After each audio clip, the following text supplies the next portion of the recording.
Hello and welcome to this episode of Superhero Ethics. I'm Matthew, your host. Today we're talking about ethical questions from The Boys Season 2 with all that and more with special guest Abby Neuman. Right after this commercial break, we have no control over.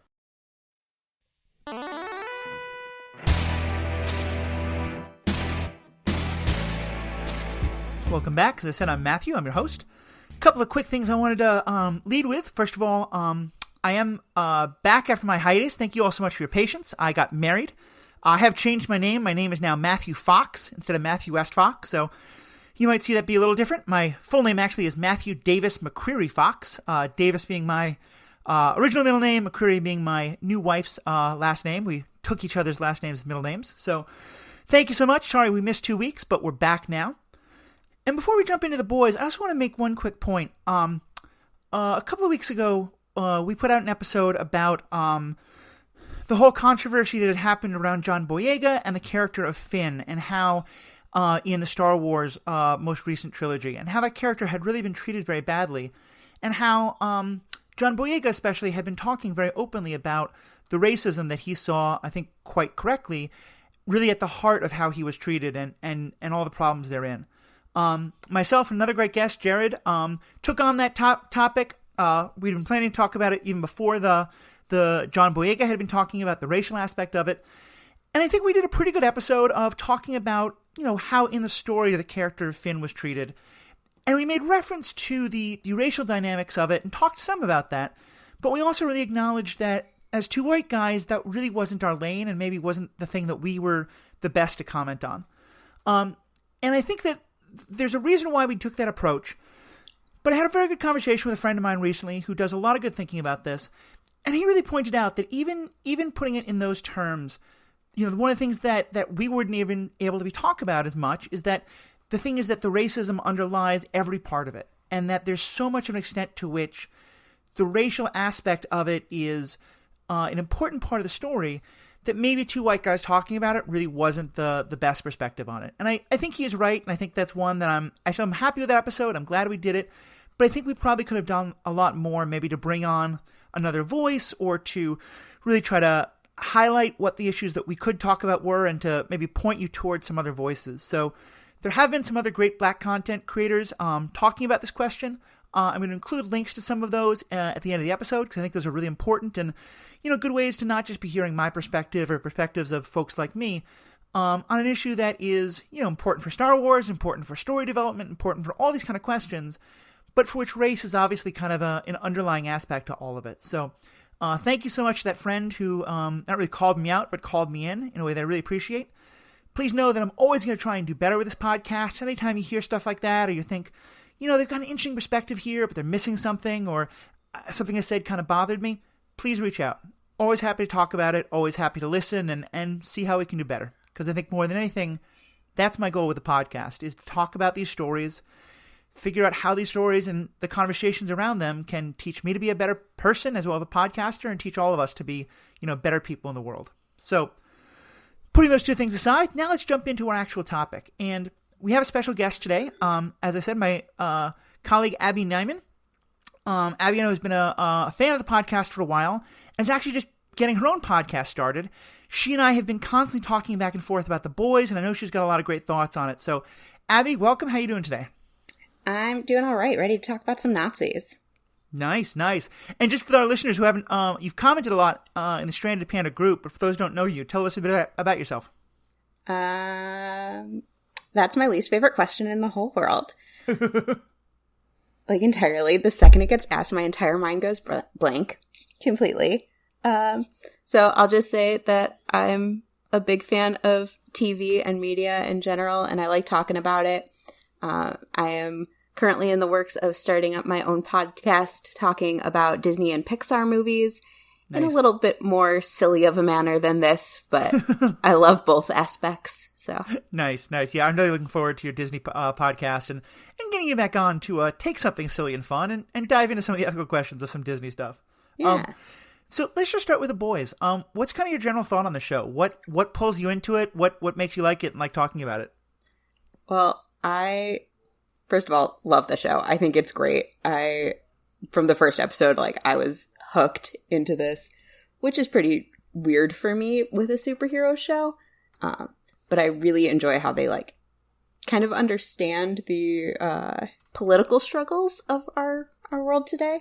Yeah. I think they do a really good job of talking about those and then just like smacking you in the face with like, don't be a Nazi. Yeah. Which yeah, I didn't think we'd need that. In the Stranded Panda podcast network, what are some ethical questions you want us to hear discussed? And one of them was like, I know this is a hot take, but I think Nazis are bad. And I'd agree. Nazis are bad. I think the show's pretty firm on that. But also did some really interesting things about how insidious that kind of like, totalitarian fascist, we're better than everyone else thinking can be in terms of how it seeps into things. Oh, absolutely. And the way that it can be taken as racism or classism along with just pure Nazi. Yeah. I mean, one of the things I think is so interesting, and we commented some of this on the on PandaVision, another Stranded Panda podcast, where we went episode by episode through The Boys, and we talked about how, the political issues that this show is wrestling with in terms of its own fictional world, but that mirror our own, were certainly true a year and a half ago, or whenever they were writing this, and then more recently when they were making it. But the degree to which it is speaking to things happening right now in our own world is really kind of uncanny, and I think a really great tribute to the writers in terms of how just aware they are of what's happening in their own world and how they can tell a story that mirrors that. Yeah, absolutely. I mean, especially with, I know I've been talking about it a lot already, but the Nazism, like up until the last 3 months, that's kind of, I mean, it's a thing that exists in the United States, but it's never felt as prevalent as it does now for me. Mm-hmm. I can understand that. Yeah, I think both in the last couple of months and even in the last couple of years, ever since Charlottesville and stuff like that, I think there's been a real awakening of just how real this kind of hate is. And I think one of the things that honestly, one of my favorite scenes in the whole series this season was in the beginning of the 7th episode, where we basically see in 90 seconds or so a young man get radicalized, and how listening to that kind of hate, that propaganda and all that can just drive you more and more till, you just wind up shooting some random person. Yeah. And the way that after shooting the random person, he just honestly was in shock that what he had thought, what he had been told wasn't true. It's that wholehearted belief, which is terrifying. Yeah. It's a real kind of like, you can see that the spell was broken, and as much as I could relate to that moment, I almost think it might sadly be the most unrealistic part of it. Is that a lot of times, like, you look at like a Kyle Rittenhouse or someone like that. I don't know if even the folks who are being radicalized to do domestic terrorism are, having that wake up moment. I certainly hope so. But it definitely shows just how deep that can go. Yeah. I mean, real life, it's a lot harder to have that wake up moment because we don't have that kind of witch trial mentality of, well, if they die, they're not an X, whatever. Yeah. I mean, it's something that, like, I think science fiction or superhero shows like this can do, is they can take the issues from our own world and push the examples to the point where it becomes a lot clearer, but still has very much relevance. I think one of the things I also really love about this show, and I loved this in season 1, but in this season I think it really ran with this, is the cynicism. And I don't mean just like anyone can do a kind of cynical, superhero show, but I mean, in most worlds, superheroes are heroes, and they are great people and they do good, and maybe they're vigilantes and no one understands them, but they all have hearts of gold.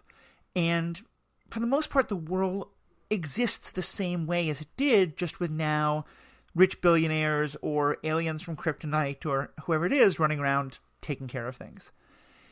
And what I love is that this show, and in this season I feel like we went much deeper into how deep this whole world is. Superheroes existed, and then a commercial entity came along. I mean, as we later learned, they created them. But and it's now not just about what do the powers these people have, but what's the power to monetize them. And I feel like this season really pushed into both just how deep that PR world is, and the, Maeve needing to be the right kind of lesbian and not a bisexual and not a drunk, or, the power struggle between the Edgar, who just wants to, use this to, generate money and to profit, and people like Homelander and then Stormfront who want to use their powers for their own agendas. Like, I just really love the way it brings out that question and says, yeah, in in a capitalist world where everything is seen as a potential, investment, that's exactly what happened with superheroes. Yeah. And I also really appreciate how it doesn't really cast villains and heroes. Like, obviously, our Homelander, not a hero, despite being a superhero. But our good guys aren't heroes either. Yeah. Yeah, and so let's use that to talk about some of the characters in terms of who are heroes and villains. And we'll start with the easiest part, I think. Who do we think are the biggest villains in the show right now? I mean, at the end of this season, who knows if she's alive, but Stormfront is definitely real high on my list.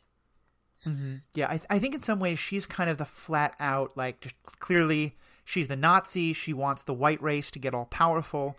And I think kind of in that way it's kind of easy. But part of what I like about the show is then it goes so much deeper because by the end of the season, clearly she's taken off the board to some extent. As a friend said, she got Anakin'd. Everything burned up and all her limbs are gone. But, like, so she's, I think, the easiest, like, let's punch the Nazi. And I love that we had a scene of her getting punched many times. Yes. Beyond her, who do we think is the biggest villain going into the next season? I feel like they're setting up the Congresswoman whose name, Neuman, I believe? Yeah. Congresswoman Neuman? Yeah, I feel like they're setting her up to be kind of a big bad for the next season. But it's questionable where her bad will fall with her kind of working on the side of the good, air quotes, good guys at this point. I think she's going to start in an anti-hero world of some regard. And I think her name is, I think it's Valerie Newman. I'm just going to call her AOC because she's so flat out in AOC representation. She very clearly is AOC. Down to the and we'll lipstick. definitely talk about her. But I think, to me, I think when I think of like the pure villain, I feel like we're kind of on this season, we sort of started the idea with a conflict between Homelander and Edgar.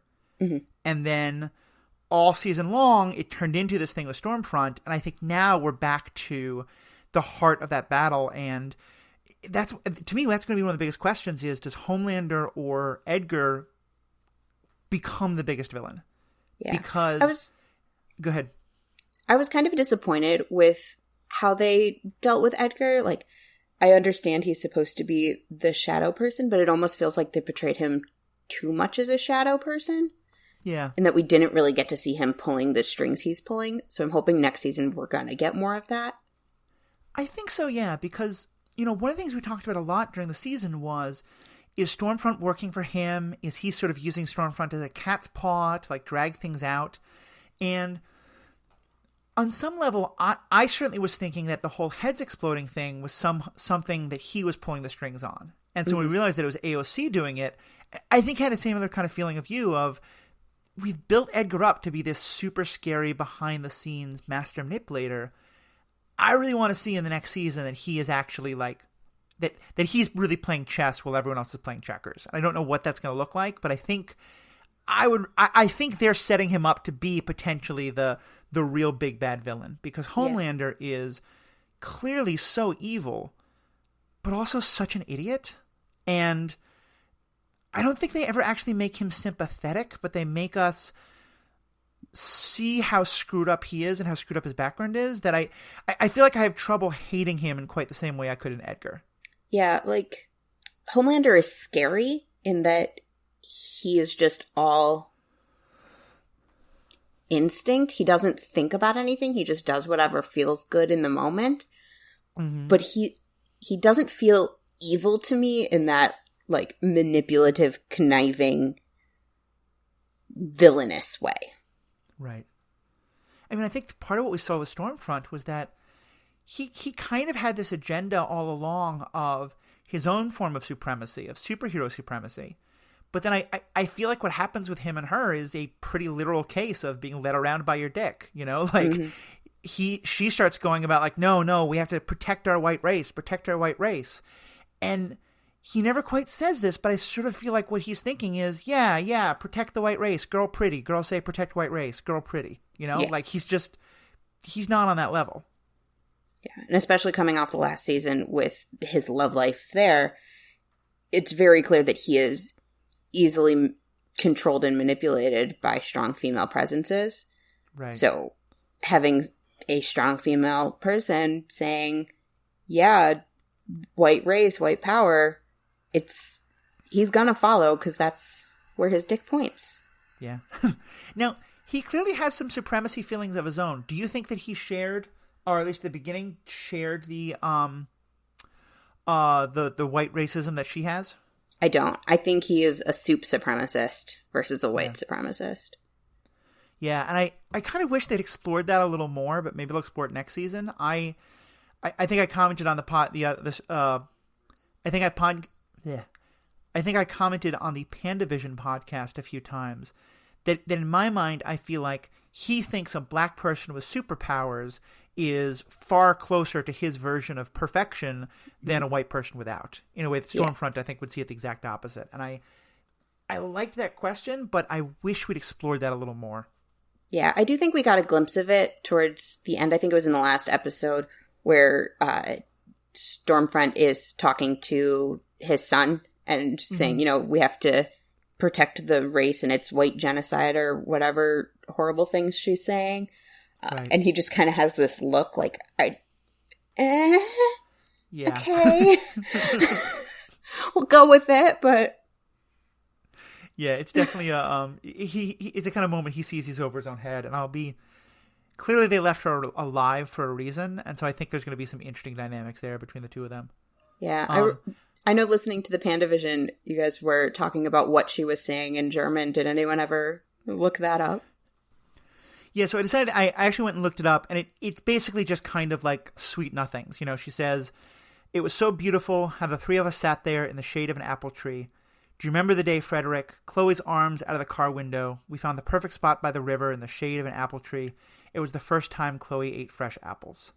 Kind of creepy in its own way, because she's the person who we've set up to be, like you said, like the clearest, most specific, most evil of evils. And here she is just talking about this sweet moment with her husband and daughter that I think if you didn't know who she was, if she just says those words, everyone can relate to her. Yeah. And I think there's something kind of really wonderful there about they had her say that in German, so you don't quite know it, but then you read it and you're like, oh, ooh, that's even creepier. Yeah. I wonder if they considered like the kind of double meaning in the apple with the way that Nazis held cyanide in like hidden capsules in their teeth. The cyanide is drawn from the apple seeds. Oh, I thought it was apricots. I think it's both, actually. Okay. But cool. Yeah, that actually would be really interesting. Yeah.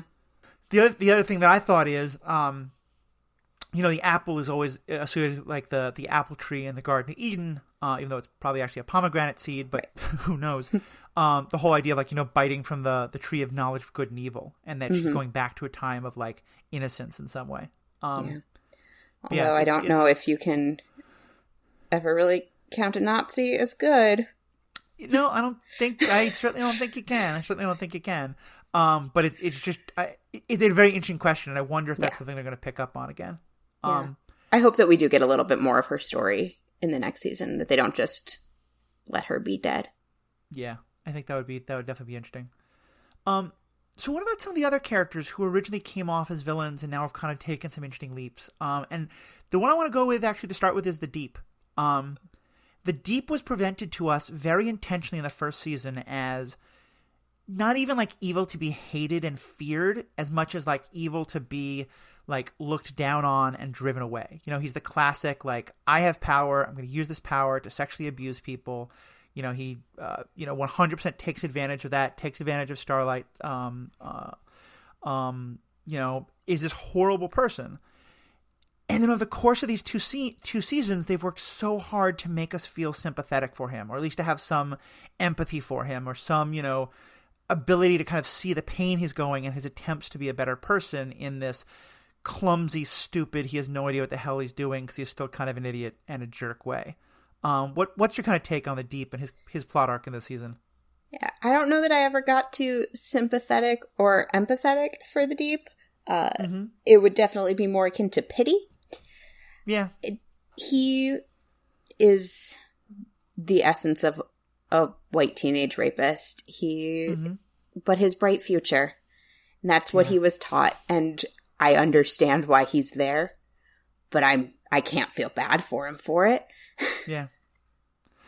Yeah, and when I say, I don't think that I feel sympathy or empathy for him necessarily. It's that I think that the show is trying to encourage you to do so, but not even in a way that I think the show is saying it forgives him, just more that the show is kind of trying to make you uncomfortable of, yeah, look at what this person's gone through. Look at the feelings you're going to have for this person, and remember who he was and what he did. Yeah. I definitely think it succeeded in that most. I think it was in the first season when he's assaulted himself, which is never fun to see happening to anyone on screen. But when it happens to someone who's already actively assaulted someone else on the screen, it makes it tugs the heartstrings a little bit that he got to in some way experience what he put someone else through. That's probably as close to empathetic as I could get to him, just because he was feeling empathy, I hope, for Starlight, and for anyone else that he's done that to.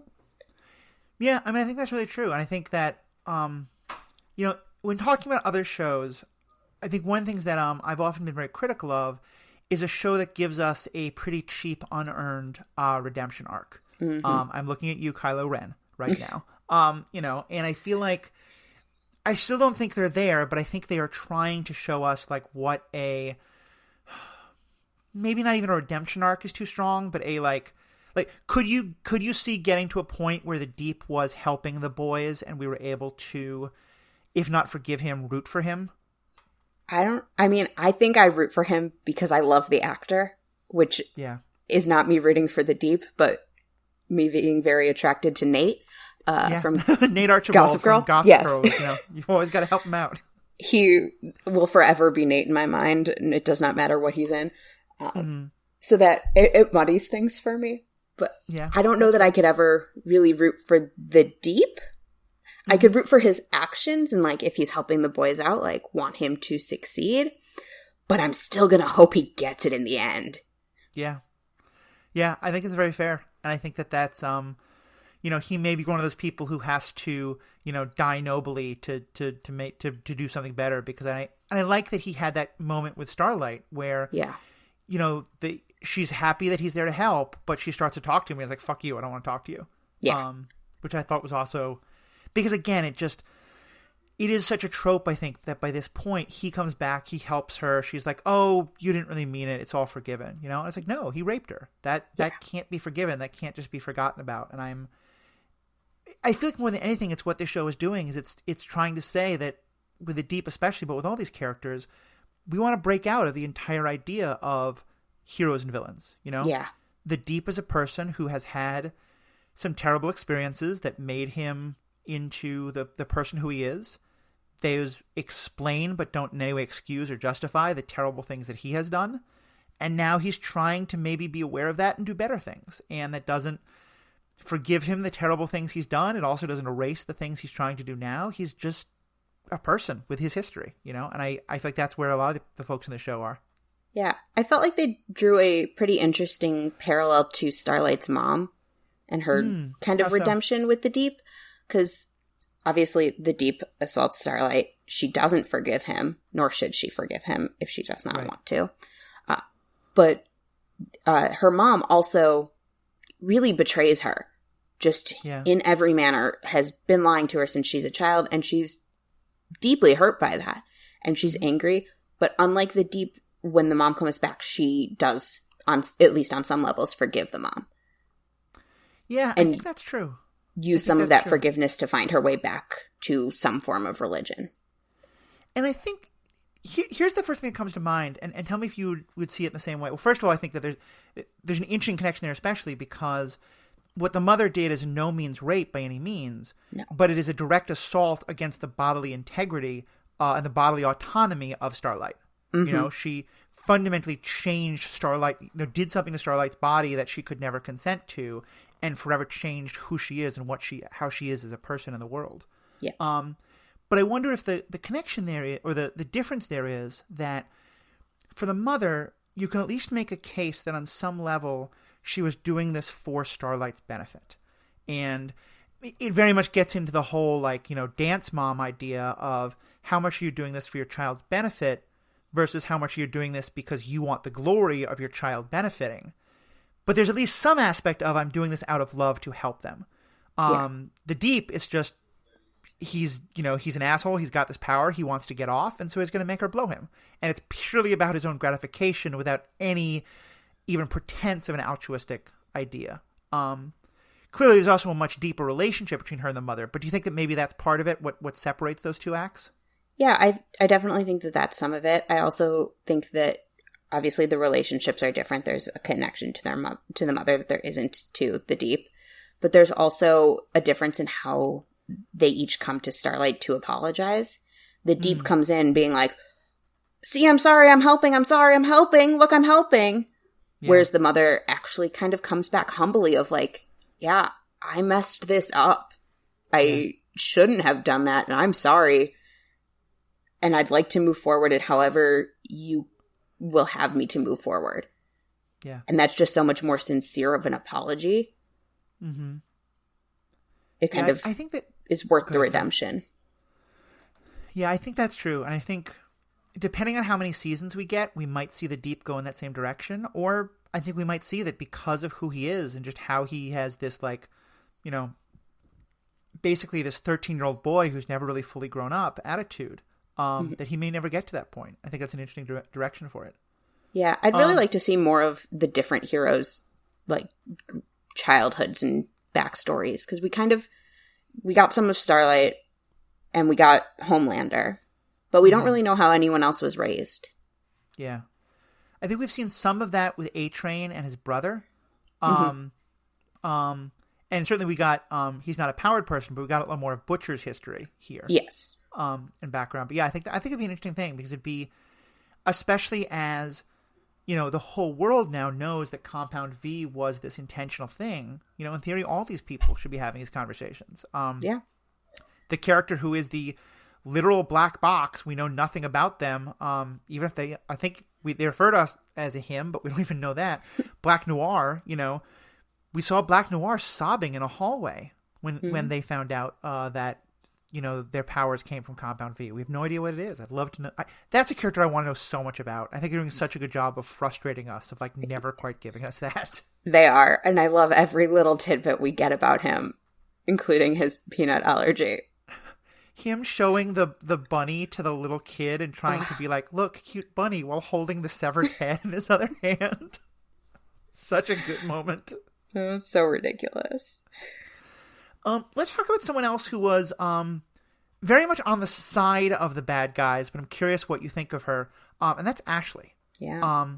What's your kind of take on her? And just for those who forget, Ashley is the basically PR person who used to work for Madeline, now starts out being given Madeline's job, then Homelander fires her, and then she comes back. And she's in charge of PR, and she, on the one hand, is used to being the person with all the power. She she bullied around Starlight and told them what to do. But this season, I think, really realizes that she does not have the power, and if she pisses off Homelander or Stormfront, they're just going to flat out kill her with no questions asked. What's your kind of take on what we see from her and where she falls as villain or hero or any of the rest? Villain or hero, I don't know, but she is the most fascinating character to me just because of the position she's in, because she is mortal, more so than any of our soups, but she's also actively misleading the rest of her species, really. Yeah. To their own harm. It's almost like a Stockholm Syndrome type deal where she is really working against herself and against her own best interests in her own best interests as well. Because, you know, if she doesn't do a good job, Stormfront or Homelander will kill her. Mm-hmm. But I don't think she even realizes that until later on in the season. And from the very beginning of the first season, she's working against humankind to say, no, they're heroes. See, believe them. They're good people.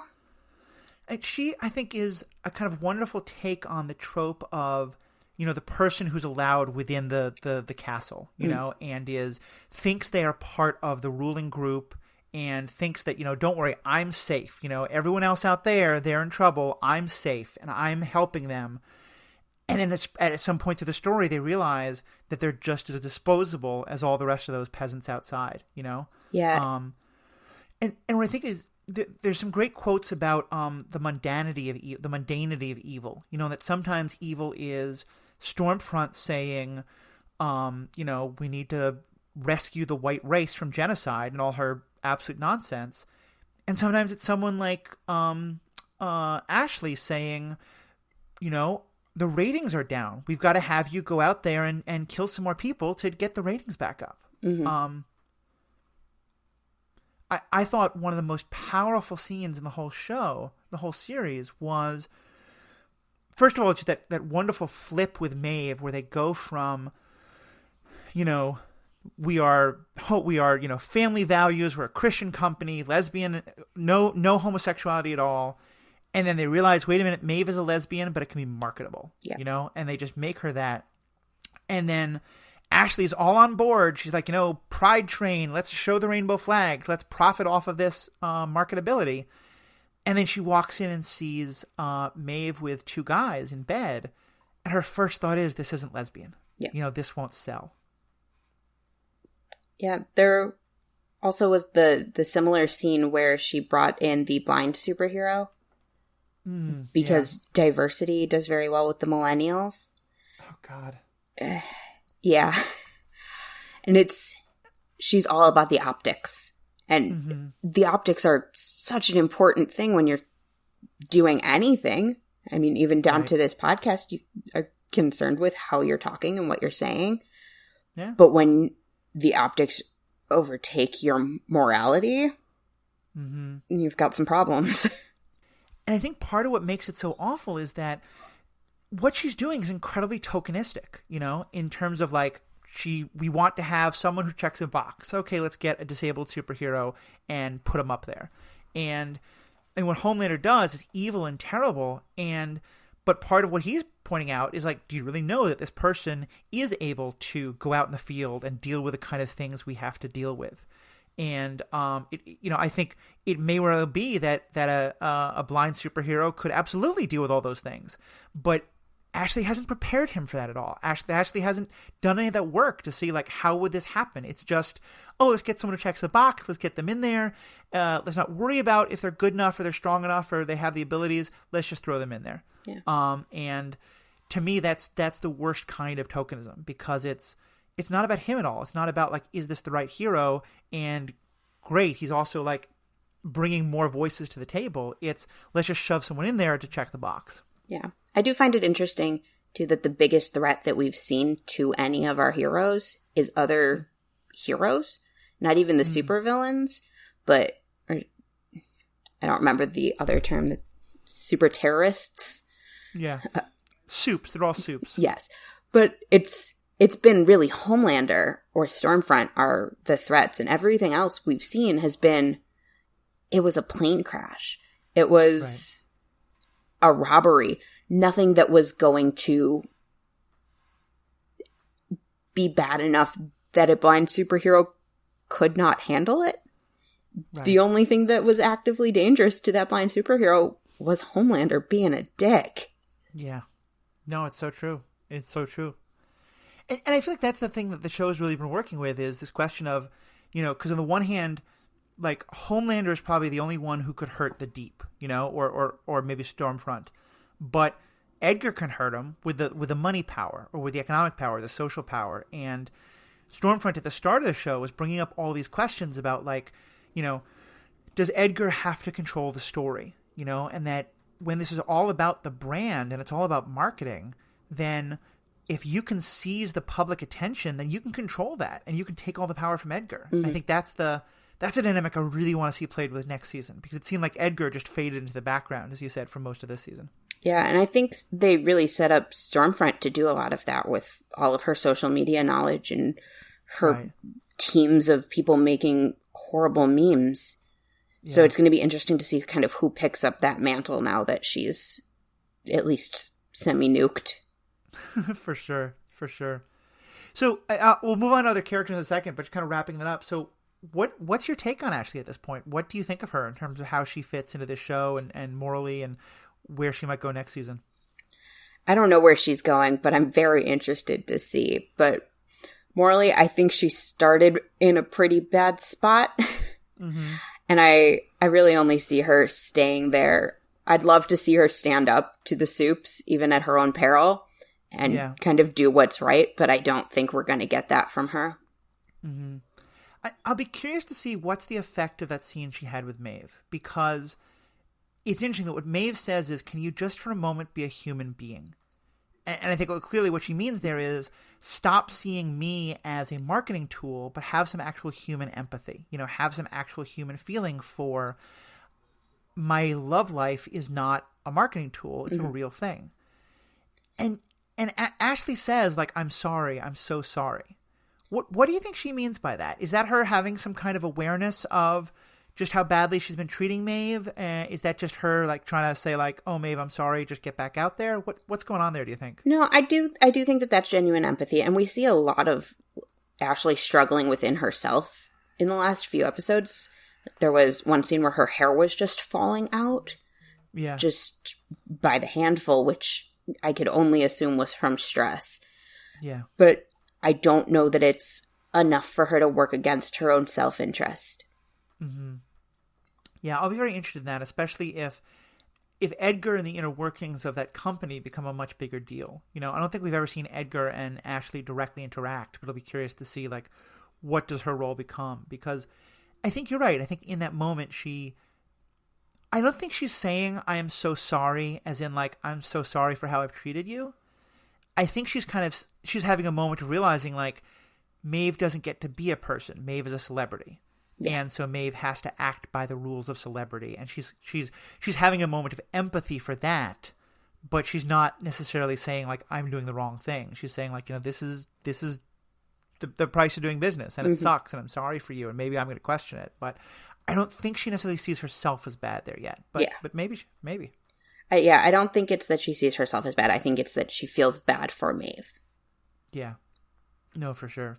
And it's part of how I think that all this show is such a commentary on kind of celebrity culture, and certainly, we've gotten a lot of stories about stars really feeling like they have to date this person for the media or the paparazzi or whatever it is, and this is all just an extension of that. Yeah. Shifting more into the heroic but still very morally gray, let's talk about Butcher. What's kind of your take on him and where he goes with all this? Butcher was rough this season. I wanted him to be happy so much, and we got none of that. Yeah. He got like 40 seconds of happiness, and then that was it. And I can't even be mad like at the story for not letting him be happy, because I really feel like it was his fault. Yeah. How so? He found his wife. He found out that she had a son, and he couldn't see past the soup. Yeah. And I think that is really, they're drawing the line that it's just as racist as Homelander not being able to see past the mortal. Mm-hmm. It's deciding someone's worth based on a factor they can't control. Yeah. You mean in terms of Ryan, the son? Yeah. Yeah. I think there's kind of a punching up, punching down thing that makes it like not quite the same, but I think you're certainly right that there's a very strong similarity there.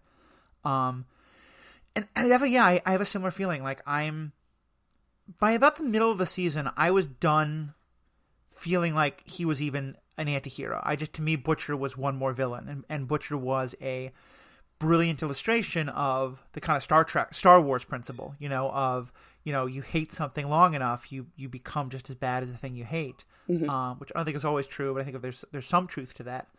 But yeah, then the way if he had really just turned on his son and tried to betray, his wife, but to get her back, I would have been so angry. And I feel like I would have just been, I'm done with him. But the fact that he did have that turn and that he saw how much his son loved Ryan, and I think started to love Ryan through her because of it. To me, that was such a powerful moment, one where I was really happy for him that he did the right thing, even though you're right, it's all his other choices have led to this point that gets Becca killed. Yeah, that last episode, I was so happy and then so angry and then so happy and then so sad, and just all from Butcher. Yeah. When he made the plan to betray his wife and to give the kid away to Edgar, I wanted to scream. Because that is really the most evil thing I think he could do. Yeah. Because it's betraying someone that he is saying that he loves so much. And just actively hurting her. It kind of shows the mindset he'd gone into. And I think this is one that's interesting to explore, of that when, you're fighting for not your loved one anymore, but your memory of a loved one from many years ago. And Butcher's the kind of guy who, like the way his mindset works, it no longer was about connecting with this person again. It was about getting his wife back. Yeah. And the whole thing about the first time he tries to go get her, and then the second time, Becca is like this possession to him, that he has to get back and rescue from Homelander. And the idea that he thinks there's even any possibility that Becca would want to be with him after Ryan is gone, it just shows that until that moment he doesn't understand her, because he's not trying to relate with her as a person she is now. He's just trying to rescue the Becca of 10 years ago. Yeah. And I think and not even the Becca of 10 years ago, but the Becca that existed in his mind 10 years ago. Exactly. Yeah, exactly. Which I will say is one thing that I am a little sad about, I'm a little surprised and a little sad that they went with the story that Becca had been raped by Homelander. Because what I thought was, and I wonder if you were in a similar place, at the start of the season, I thought we were going to learn is that Becca actually had gone willingly with Homelander, and maybe now was kind of somewhat of a victim, to be sure, and wanted to get away and saw how evil he was. But that, Butcher had always held on to this idea of my pure, perfect Becca would never do this, because maybe he didn't really know that much about his own wife, and he didn't know that she wasn't happy, and he didn't know that maybe she was the person who might cheat on him with someone like Homelander in some kind of crazy situation. Did you have any of that going into this? Yeah, absolutely. We definitely saw her starstruck at the Christmas party where they interacted with Homelander and like the flashback. And I think that would have been a much more interesting story and made her a much more interesting character. I was a little disappointed on how much her life revolved around men. Yeah. Because now it's 100%. All she was really was a mother. Like, she didn't really get any actualization beyond that. She was a mother and she was a wife, and that was it. Yeah. And a victim. Yeah, I think you're right. If she had had some agency in what happened with Homelander and now was in this really, like, much more complicated situation, I mean, it's not that the show needed complexity. There was a lot going on, but I think that could have been an interesting thing to explore.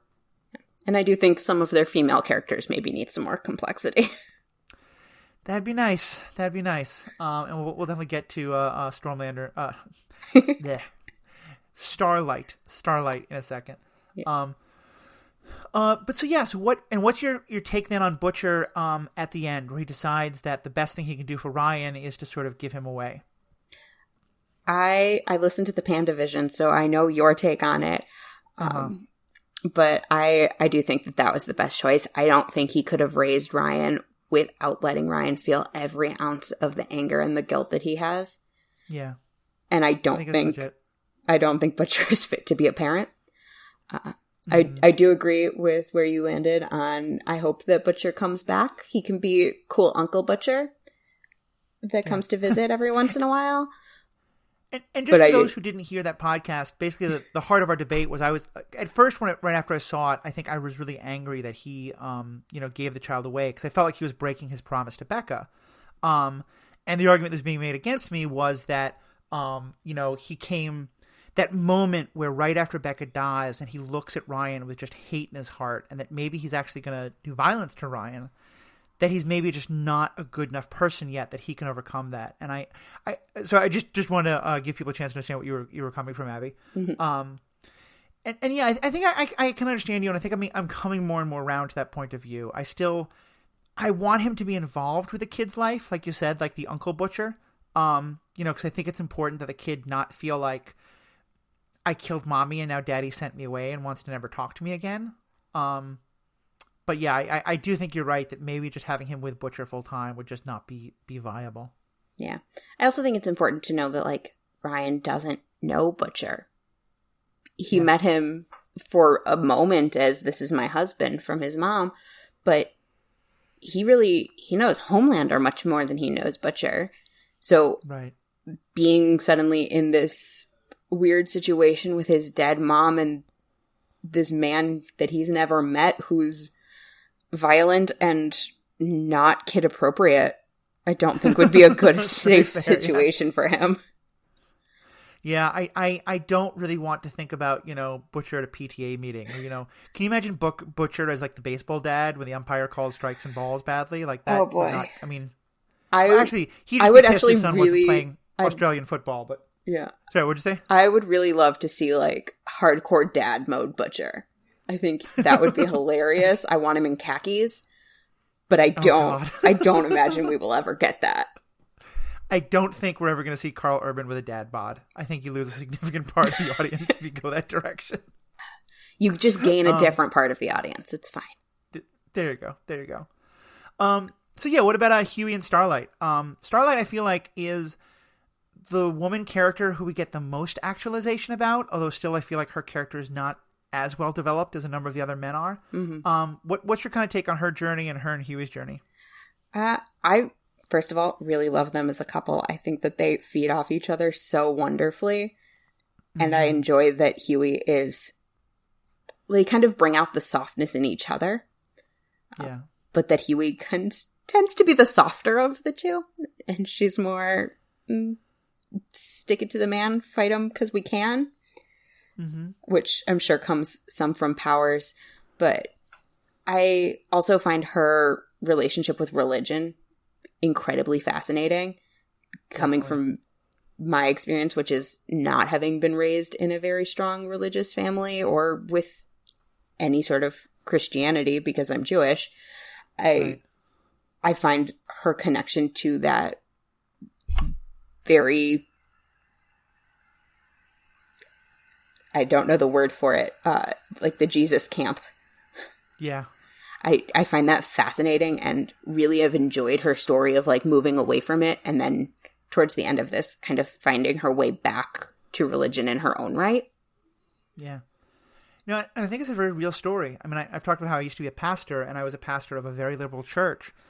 And frankly, a lot of the people who we got as new members or people who are coming to explore were folks who had been raised in really right-wing religion, left it, or in many cases been told to leave because they were gay or they were divorced or whatever it was, and had spent some time as just like, nope, it's all bad, it's all dumb, kind of where Starlight is in the middle of the season, and then came back because they still felt some kind of a spiritual connection, a spiritual hunger that they wanted to explore, but in a way that was a very different way from where they started, but also coming to it with a lot of nervousness, in a way that I think Starlight does. There's also a connection that I saw. What you're saying about Huey kind of reminded me of this. I'm wondering if you see the same way. Because you were saying about how Huey is softer and brings out her softness. Mm-hmm. I wonder if to some extent the idea is that Huey is kind of her canary as well. Because I think part of what we were seeing is Starlight starting to go down the same kind of path that Butcher did. In that she could just become pure cynicism and pure, I'm going to fight from the inside. I'm going to wear their crazy outfits. I'm going to do the things they want me to do so I can screw them over. And, to hell with whoever gets in the way. And I feel like she never really goes that far, but that she's definitely tempted in those kind of directions. And that, do you think Huey plays a similar kind of canary role for her that he does for Butcher? Yeah, I think that's a really good way to think about it. I hadn't thought about that before. But I do think that he kind of, whether morally or just logistically, he walks her back from the edge a lot. I think it's really true. I think because he gives her something to believe in again. He's a reminder to her that there is goodness in the world when all of the images of goodness that she's seen have been shattered and taken away from her. Yeah. And even at the beginning of the season when she's so angry and so hurt by him, his apology, again, so much more sincere than the Deeps, so much more understandable than the Deeps, and easier to forgive. But it also kind of shows, like, that she sees hope in him. Mm-hmm. Yeah, I think it's really true. I think that a lot of times shows like this will keep finding contrivances or reasons to keep couples apart. I really hope they don't with those two. I hope that they like allow them to just stay as a couple in some way. Yeah. But what that looks like, who the hell knows? And I just really loved both the scene where they hooked up for the first time in front of with the candy machine, and making fun of each other's candy choices, because that's just so genuinely like human to do. You just tease the people you love. Singing along to Billy Joel together in the car. Yeah. And then the scene at the very end where he's like, I have to stop hanging on. And then it's like, no, not you. Yeah, that was so good. He convinced me. I thought he was breaking up with her. And I was like, what are you doing? Mm-hmm. Yeah, because he seems the sort who would just say something big and dramatic and not have any idea how it's actually going to be heard. Yeah. Just to go one other character and then we'll kind of wrap up. Maeve, what's your kind of take on how do you feel about Maeve and how her character was treated this season and where she went? I felt so sad for Maeve this season. She was trying so hard and just kept getting shit on. Yeah. Just from Ashley telling her she couldn't be bi, which just such infinite bi erasure, which sucks, to her finally, not even through her own actions, being forced out of the closet and then getting to be with the woman that she loves, only for that woman to decide that it wasn't safe and it wasn't a good fit for her and to take off. It was heartbreaking. It really was, because Maeve seems like someone who is so much a victim of the situation she's in, because she's been corrupted by it in some ways, to be sure, but she's also kind of like Starlight's mother. She has found a way to justify everything that she's done all along the way, and the justifications make a lot of sense. But then all the stuff about Elena and having to like protect Elena from Homelander in these ways that are obviously incredibly hurtful to Elena, but she thinks she has to do this, to do the right thing. And, I think we could argue to the end of time about whether or not she should have stayed on that plane and either tried to save or quite possibly just died with the people on that plane. But to not leave them be alone. I think she's in some ways the hardest character to pin down in any way, because she is very morally gray, but everything she does is also so understandable, and you can see her as this person who spent a long time.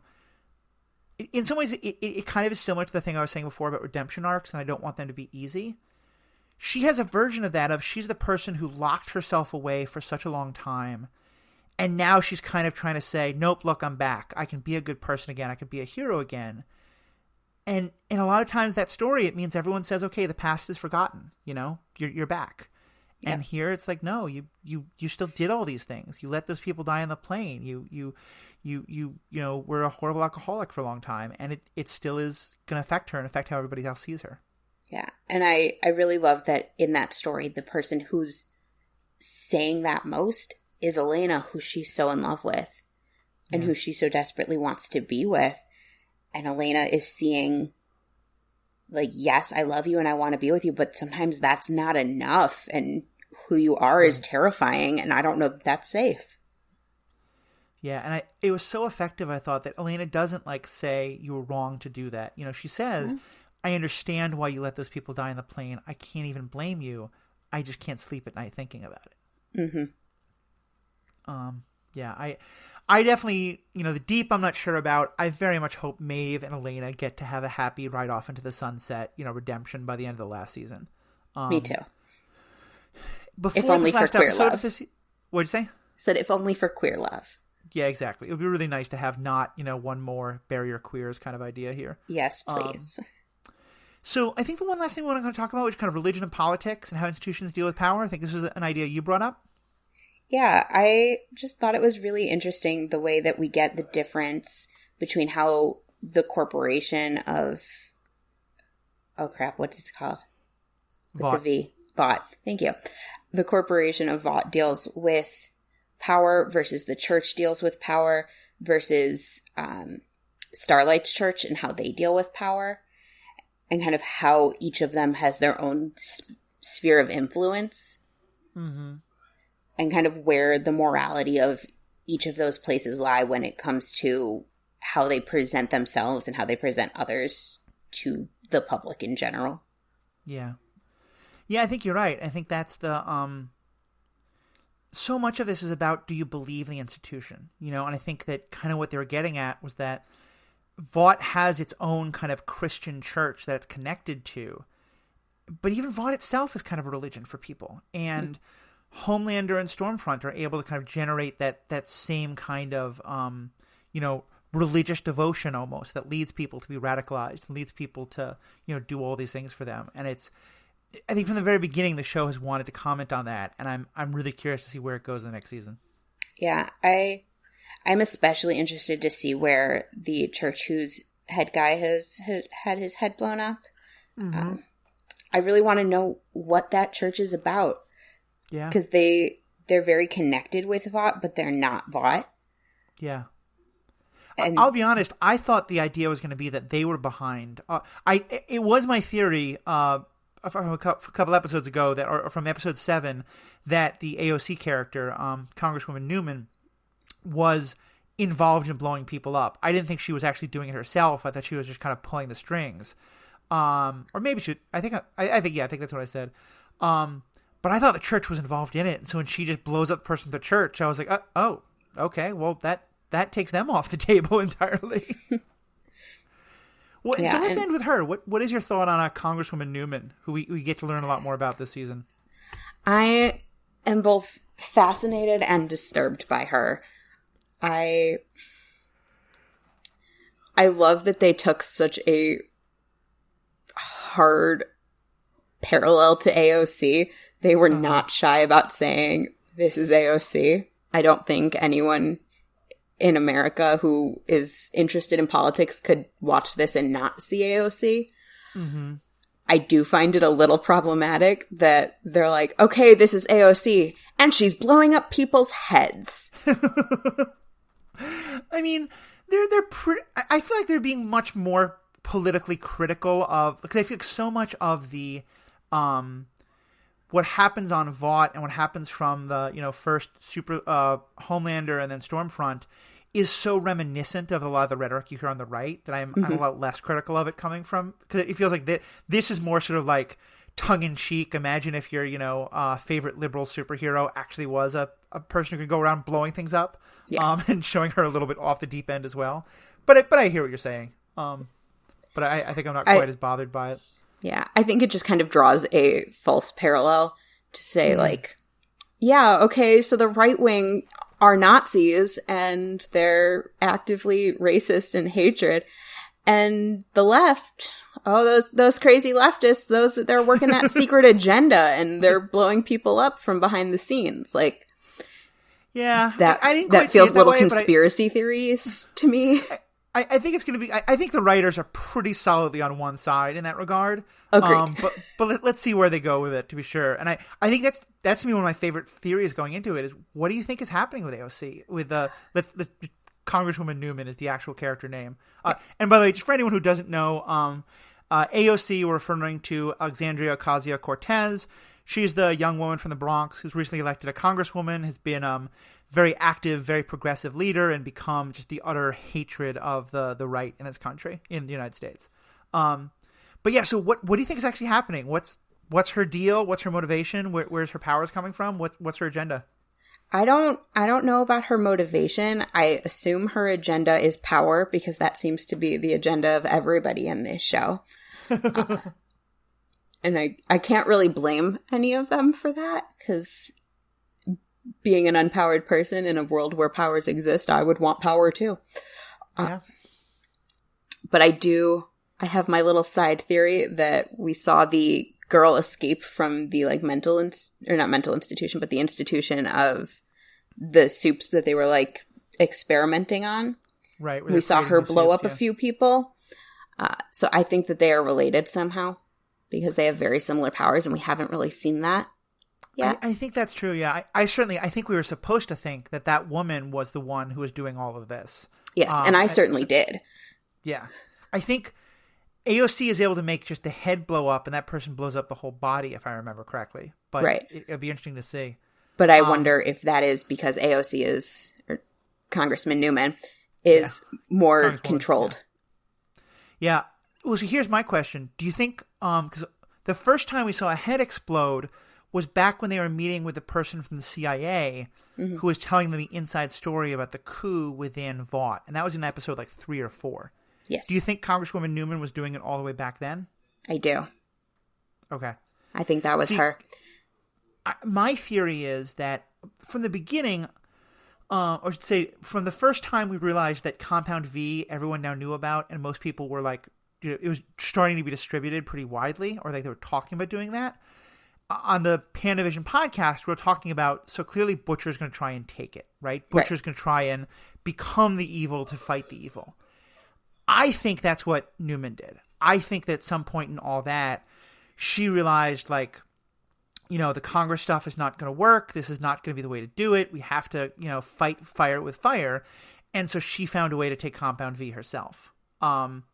I think it'd be very interesting if you're right. Maybe she's had it all along. Maybe she was a soup all along, and somehow they just never figured that out. Yeah. But I think it's very hard for me to judge what she's doing now when there's so many different ways that could go. Yeah. I think there's a big opportunity for her to be a soup all along if she is related to the person that we saw escape the asylum place. Just because with sisters or twins or whatever they may be relation-wise, it could be easy to say, yeah, we gave it to one of our kids. Yeah. And just kind of let the other one slide under the table. Well, I mean, isn't the implication that the other one only got it as an... I think all the... Well, actually, no, because I was going to say all the people in institution only got it as an adult, but Lamplighter was there, and he certainly got it as a child. Yes, but Lamplighter was also a guard there, so... Oh, that's true, yeah. I didn't get the sense that they had all gotten it as adults, though. I just got the sense that they were people who maybe hadn't controlled it or hadn't mastered it, or who would be beneficial for Vought 2 research. Yeah. I keep saying we should wrap up, then one more thing occurs to me. Let's just finish up, though, by talking about Lamplighter, because I was very sorry he died, because I thought he was such an interesting character. Agreed.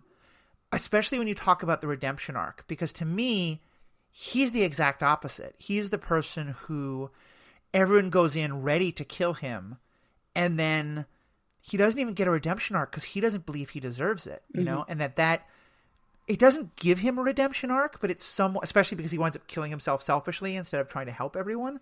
But to me, there was such interesting moments of when Mallory, the older woman whose grandkids were killed by Lamplighter, in such a horrifically brutal way, has the chance to kill him and decides not to. Yeah. He's almost someone who I don't think needs a redemption arc, because what he did, I mean, he needs it for other reasons, because he was clearly on the side of Vought and going to kill someone. But for the action that he took, that was an accident. He didn't mean to kill those kids. And yes, he still did it, and that's still terrible, but it doesn't feel right to make him, like, earn redemption in the same way that the Deep needs to earn redemption. Because what the Deep did was intentional and malicious. I mean, I think you can see it two ways. On the one hand, I kind of see what you're saying, especially because, he's the kind of almost like maybe Black Noir is. He's the devotee. He does what they tell him. He doesn't ask questions. And, they told him there's an evil person behind that curtain. Go ahead and do it. Or behind whatever it was. It does then make you think, like, if you tell me to shoot the person behind this wall because you promised me they're evil, and I don't take the time to make sure that there's actually someone evil behind that wall, I'm not sure that I can just call that an accident, Yeah. Like, there's certainly some degree of culpability, but I think you're right that part of it's that Mallory realizes, that I think Mallory has been holding on to this whole time, this image of the guy rubbing his hands gleefully, being like, "Wahaha! I burned up those kids. Wasn't that great?" Yeah. And clearly it's not that. And clearly he's been torturing himself and so racked by guilt ever since it happened. Mm-hmm. And I think maybe that's that's the thing that the Deep hasn't gone through yet. The Deep has gone through. I think the Deep's regret isn't I did this terrible thing to a colleague and that's wrong. I think the Deep is still feeling I did this terrible thing and I lost all my nice stuff. Yeah. And he has to get to that point of what I did was wrong, not just that it cost me. It had consequences. Yeah. And I do think we almost got him there when he was assaulted, but I really appreciate that he wasn't just brought there by virtue of having it happen to him. I think he needs to sit with it more, and he needs to actually look at the effects that it's going to have on Starlight and see what he did. Yeah, I think that's true. Well, this has been great. Any other kind of last thoughts before we wrap up? I don't think so. Just, I love this show, and I'm really excited for Jensen Ackles in season 3. Oh, yeah. That's going to be real good. I'm really excited to see where that goes. Well, Abby, thanks so much for being a part of this. I know it's not ready for air yet. You're just recording some of the initial episodes, but tell folks a little bit about your Disney podcast that's coming up and that we'll try to let them know about once it's ready to go. Yeah, so it's a Disney Pixar podcast. We're taking 2 movies every time and putting them head-to-head bracket style to see what is the ultimate Disney Pixar movie. Nice. And it's going to be a lot of fun. And I will make Matthew have me back on to talk about Disney stuff when we get a little closer to releasing. Sounds good. I definitely want to talk about Frozen 2 and how that movie challenges toxic masculinity ideas of like what a male hero is. So lot of good Disney ethical questions. Can you give us a sneak peek? What was the what brackets have you recorded on so far? So far we've done Cars vs. Coco. Okay. And I today think I know who wins that. It was a pretty obvious choice. Today's was much more contentious. We recorded on Meet the Robinsons versus Monsters, Inc. Oh, I have not seen Meet the Robinsons, but it strikes me as hard to think someone's going to beat Monsters, Inc. because that's a very good movie. We're definitely having a movie night. Okay. Sounds good. I'll look forward to that.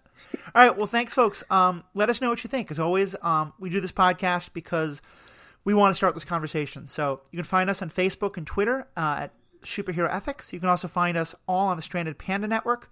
If you go to strandedpanda.com and then click on Superhero Ethics, you'll find all sorts of information about how to contact us. And then through there, you can find all the other great Stranded Panda podcasts, some of which I'm on, some of which other great people are on. They're all great ways to look at different media, different stories, all the things that geeks love and care about. So thank you, everyone, for being a good audience. Please keep your masks on. Please go out and vote, and have a great day. Thank you.